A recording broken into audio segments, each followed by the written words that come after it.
Hello friends, good morning to all of you and welcome back to again my YouTube channel math scholar.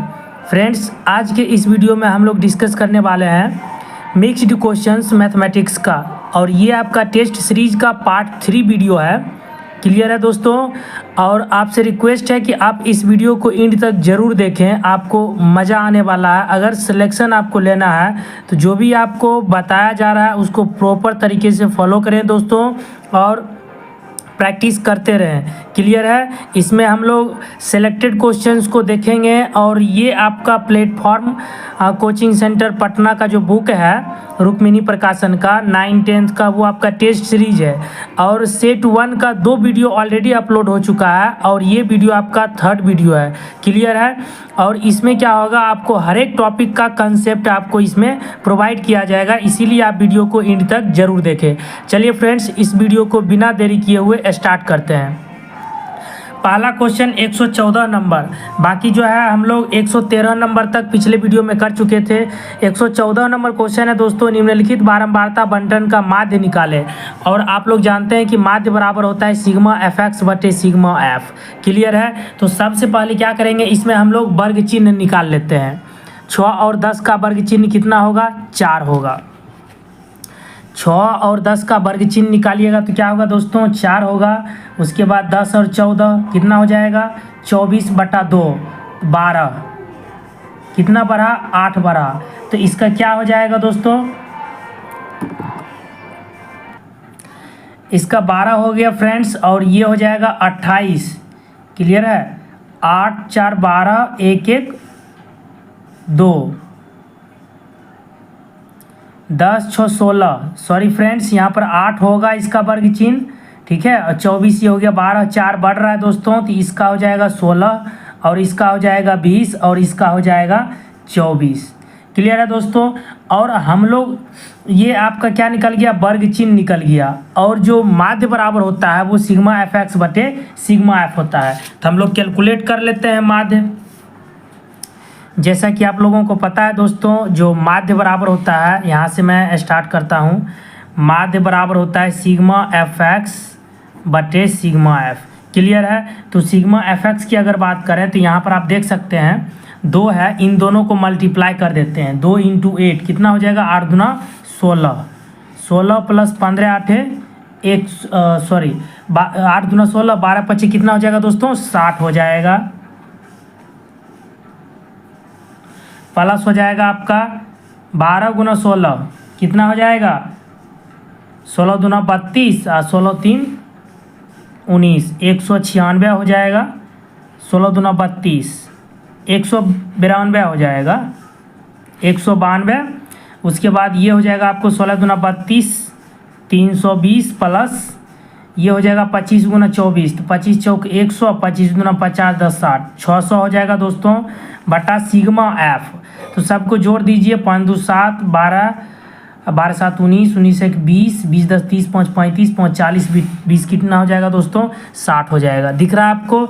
अब सबको जब आप add कर दीजिएगा तो ये आपका 1188 आ जाएगा। इसमें 60 से डिवाइड करना है, तो 19.8 जो होगा इसका क्या आ जाएगा दोस्तों? मीन आ जाएगा, माध्य आ जाएगा। क्लियर है? चलिए हम लोग अगला क्वेश्चन देखते हैं। Next number 115 number question. 1800 को 10 वर्षों के लिए साधारण ब्याज के अंतर्गत कर्ज दिया जाता है। प्रथम 4 वर्षों के लिए ब्याज की दर 8%, उससे अधिक समय के लिए 12% की दर से निश्चित की गई। तो बताएं समय के अंत में वह राशि कितनी हो जाएगी। देखिए, अलग अलग रेट दिया हुआ है दोस्तों, अलग अलग टाइम दिया हुआ है, तो हम लोग साधारण ब्याज निकाल लेते हैं। और साधारण ब्याज बराबर होता है दोस्तों, साधारण ब्याज बराबर क्या होता है? मूलधन गुना समय गुना दर बटे 100। तो 1800 पहले हम लोग 4 वर्षों के लिए लेते हैं 8% के हिसाब से 100 प्लस 1800, फिर 6 वर्षों के लिए 12% के दर से 100। क्लियर है फ्रेंड्स? अब 1800/100 आप कॉमन ले लीजिए। 1800/100 तो 8 चौक 32 यहाँ बचेगा, प्लस 72 यहाँ बचेगा। ये डबल जीरो से कैंसिल आउट हो जाएगा। 18 × जोड़ दीजिए इसको, तो ये हो जाएगा आपका 104, और मल्टीप्लाई कर दीजिएगा। दिख रहा है दोस्तों? तो ये आपका 1872 रुपया कुछ टोटल साधारण ब्याज आ जाएगा। क्लियर है? 1872 रुपया ऑप्शन इसमें एक में भी नहीं है दोस्तों 1872 रुपया। ये तो आपका फ्रेंड्स जो निकला है ये क्या निकला है, ब्याज निकला है। दिख रहा है आपको, ये ब्याज निकल गया। ठीक है, हमें चाहिए मिश्र धन, तो इसमें मूलधन को आप एक्स्ट्रा ऐड कर दीजिए 1872। और मूलधन कितना है दोस्तों 1800, जोड़ दीजिएगा तो ये क्या आ जाएगा आपको 3672 रुपया आ जाएगा। क्लियर है, 3672 रुपया RS। क्लियर है फ्रेंड्स, चलिए हम लोग आगे देखते हैं। अगला क्वेश्चन 116 नंबर की अगर हम बात करें तो दो स्पर्श रेखाएं PA और PB बाहरी बिंदु P से केंद्र O वाले एक वृत्त पर खींची गई है। OAB 30 डिग्री है तो APB ज्ञात कीजिए। देखिए दोस्तों, अगर हम क्वेश्चन नंबर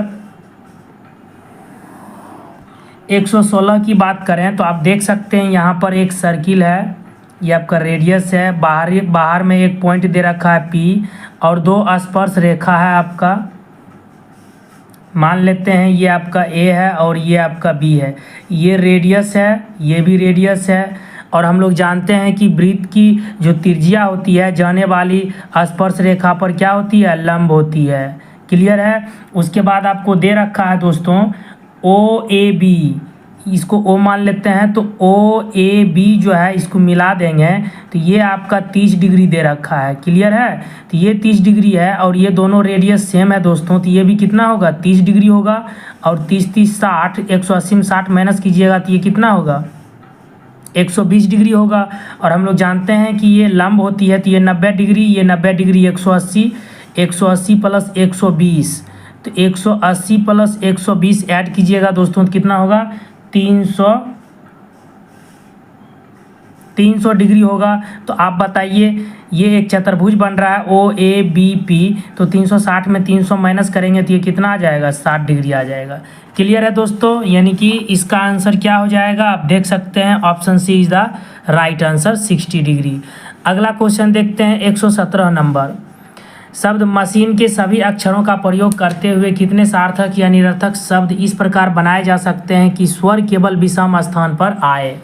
ठीक है, तो देखिए मशीन शब्द है दोस्तों, दिख रहा है आपको MACHINE, मशीन है। तो इसको कुल तरीकों की संख्या की अगर हम बात करते हैं, इसमें देखिए वोवेल कितना है 1 2 3, 3 वोवेल है, बाकी कॉन्सोनेंट कितना है 4 है।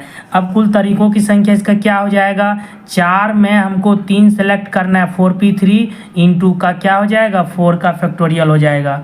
इसको सॉल्व कर लीजिए, NPR बराबर होता है n का फैक्टोरियल बटे n माइनस r का फैक्टोरियल। 4 माइनस 3 कितना होगा 1 का फैक्टोरियल। 1 का फैक्टोरियल का वैल्यू 1 होता है दोस्तों, तो 1 से डिवाइड कीजिएगा तो उतना ही होगा। 4 का फैक्टोरियल इसका वैल्यू कैलकुलेट करना है, 4 से स्टार्ट करेंगे और 1 तक पहुंच जाएंगे। क्लियर है, ये 24 हो गया, इसका भी मान कितना होगा 24, दोनों को मल्टीप्लाई कर देंगे तो 576 टोटल तरीकों की संख्या हो जाएगा। क्लियर है, यानी कि ऑप्शन नंबर इसका ई नंबर हो जाएगा 576 आया है, जो कि किसी भी ऑप्शन में नहीं है। क्लियर है दोस्तों, option E is the right answer. उसके बाद हम लोग देखते हैं 118 नंबर। एक पासा 2 बार फेंका जाता है और दोनों बार में आने वाली संख्याओं का योग 10 है। कम से कम एक बार संख्या 5 आने की प्रायिकता ज्ञात कीजिए। 2 पासा फेंका गया, दोनों बार में योगफल कितना आना चाहिए 10 आना चाहिए। तो देखिए 10 आने के लिए मान लीजिए एक पर 4 आया, दूसरा पर 6 आया, तो उन दोनों का योगफल कितना होगा 10 होगा। या फिर मान लेते हैं पहले पर 6 आया, दूसरे पर 4 आया, या फिर मान लेते हैं पहले पर 5 है, दूसरे पे भी 5 आया। तो टोटल तरीका कितना हो गया, ये 3 हो गया टोटल आउटकम्स। उसके बाद हमें प्रायिकता निकालना है, तो इसमें पूछा जा रहा है आपसे कम 5 आने की प्रायिकता। तो देखिए एक में कम से कम 5 आ रहा है जिसका योगफल 10 है, तो क्या हो जाएगा 1 ऊपर हो जाएगा। टोटल आउटकम्स कितने हैं 1 2 3, तो प्रोबेबिलिटी क्या हो गया इसका 1/3। क्लियर है दोस्तों, option C is the right answer. अगला क्वेश्चन देखते हैं 119 नंबर। सेक 2100 डिग्री का मान ज्ञात कीजिए। तो देखिए 2100 डिग्री का मान ज्ञात करेंगे तो क्या हो जाएगा 2100 डिग्री, इसको हम लिख सकते हैं सेक 2n पाई, 2 × 6 पाई प्लस माइनस 60 डिग्री। तो 2n पाई, देखिए 6 दूना 12, 12 को 180 से गुना कीजिएगा तो कितना हो जाएगा दोस्तों, 2160 होगा। और 2160 में 60 माइनस कीजिएगा तो 2100 भी आ जाएगा। अब सेक 2n पाई प्लस थीटा बराबर होता है दोस्तों सेक थीटा। क्या होता है, सेक थीटा। और सेक माइनस थीटा बराबर होता है प्लस सेक थीटा। तो जब कॉस 60 डिग्री का मान 1/2 तो सेक 60 डिग्री का मान कितना दोस्तों, 2। आप इसको याद रखिएगा, सेक 2n पाई प्लस थीटा बराबर क्या होगा, सेक। ठीक है। अगला क्वेश्चन 120 नंबर, यदि समीकरण निकाय 3x माइनस 2y बराबर 8, 2ax plus a minus b into y बराबर 48 के अनंत हल हैं तो निम्नलिखित में से कौन सा सत्य होगा। देखिए, अनंत हल होने के लिए सबका रेशियो सेम होना चाहिए। a1/a2 बराबर होना चाहिए b1/b2 के और बराबर होना चाहिए c1/c2 के। सबका वैल्यू रख देते हैं। a1 का मान है 3 और a2 का मान है 2a, तो 3 बाई क्या हो जाएगा 2a बराबर -2/a minus b, -2/a minus b बराबर 8/48। क्लियर है। अब क्या करते हैं हम लोग, इसको और इसको दोनों को क्रॉस मल्टीप्लाई कर देते हैं तो -4a बराबर 3a minus 3b, 3a minus 3b। इसको इधर ले आते हैं, -7a हो जाएगा बराबर -3b, माइनस माइनस कैंसिल हो जाएगा तो 7a बराबर क्या आ गया 3b। यही इसका रिलेशन हो गया, 7a is equal to 3b। तो ये आपका कौन सा ऑप्शन हो जाएगा, option A is the right answer. Clear है। अगला क्वेश्चन देखते हैं 121 नंबर, -2,5 और 1,3 से होकर गुजरने वाली सरल रेखा का समीकरण ज्ञात कीजिए। -2,5। दूसरा पॉइंट है 1,3। इसका सरल रेखा का समीकरण निकालना है और सरल रेखा का समीकरण निकालने के लिए उससे पहले आपको स्लोप चाहिए और स्लोप बराबर होता है y2 माइनस y1 बटा x2 माइनस x1। तो 3 माइनस 5 -2/1 प्लस 3, तो -2 बाई क्या आ जाएगा 3 आ जाएगा आपका स्लोप, -2/3। ठीक है। अब इक्वेशन अगर हम निकालेंगे तो इक्वेशन क्या होता है, y माइनस y1 बराबर m into x minus x1। दिख रहा है। तो y माइनस y1 कितना हो जाएगा आपका 5 हो जाएगा बराबर स्लोप दे रखा है -2/3, x minus x1 minus minus +2 हो जाएगा। क्रॉस मल्टीप्लाई कर दीजिए, 3y माइनस 5 × 15 बराबर -2x माइनस 4। इसको इधर ले आते हैं 2x प्लस 3y बराबर, इसको इधर लाइएगा तो +15 यानी कि +11 हो जाएगा। और 2x plus 3y left side लाएंगे तो -11 बराबर 0। यही आपका इक्वेशन हो गया सरल रेखा का। क्लियर है। अब देख लीजिए ऑप्शन में 2x plus 3y minus 11 equal to 0, option B is the right answer. 122 number question देखते हैं। अगला क्वेश्चन, त्रिभुज के केंद्रक का निर्देशांक 1,3 है तथा केंद्रक त्रिभुज के दो शीर्ष -7,6 और 8,5 है तो त्रिभुज का तीसरा शीर्ष निकालें। दिख रहा है आपको। तो ये हो जाएगा, त्रिभुज का केंद्रक का निर्देशांक दे रखा है। तो त्रिभुज के केंद्रक के निर्देशांक की अगर हम बात करें, ये दिया हुआ है 1,3 और इसका फॉर्मूला क्या होता है x1 plus x2 plus x3/3। तो x1 कितना है -6 प्लस x2 है 8, तो -7 प्लस 8 और तीसरा हमें पता नहीं है बटा 3, तो ये हो जाएगा 1। क्लियर है। और ये भी x कोऑर्डिनेट और ये भी x कोऑर्डिनेट, तो 1 बराबर क्या हो जाएगा 1 प्लस x3/3। तो x3 बराबर 3 माइनस 1 कितना आ गया 2 आ गया। x3 का वैल्यू 2 आ गया। उसी प्रकार हम लोग y कोऑर्डिनेट निकालते हैं। 3 बराबर y निर्देशांक क्या दे रखा है 6 प्लस 5। दिख रहा है 6 प्लस 5 प्लस y3/3, 6 5 11, 3 3 9, तो 9 माइनस 11 बराबर y3। तो y3 बराबर क्या हो गया -2। तो इसका कोऑर्डिनेट क्या हो जाएगा 2, -2। क्लियर है। 2, -2, option A is the right answer. चलिए हम लोग अगला क्वेश्चन समझते हैं। अगला क्वेश्चन है, यदि किसी असममितीय बंटन में बहुलक और माध्य के मान क्रमशः 25.2 और 27.5 है तो बंटन की माध्यिका का मान बताइए। देखिए, माध्य, माध्यक और बहुलक में एक रिलेशन होता है। क्या होता है रिलेशन? बहुलक बराबर होता है, मोड बराबर होता है 3 माध्यिका यानी कि मीडियन, 3 माध्यिका माइनस 2 मीन, MEN। क्लियर है? और मोड का वैल्यू आपको दे रखा है।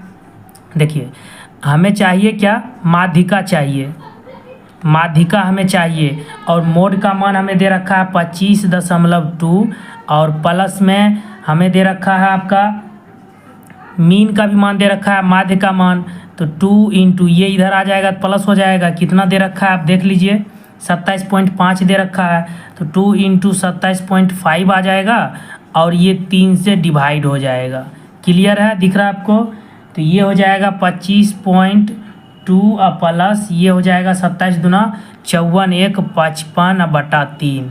दोनों को ऐड कर दीजिएगा तो 80.2/3 आ जाएगा। डिवाइड कीजिएगा तो 26.73 इसका वैल्यू आ जाएगा। किसका वैल्यू? माध्यिका का वैल्यू। क्लियर है दोस्तों? यानी कि option C is the right answer. हम लोग देखते हैं 124 नंबर क्वेश्चन।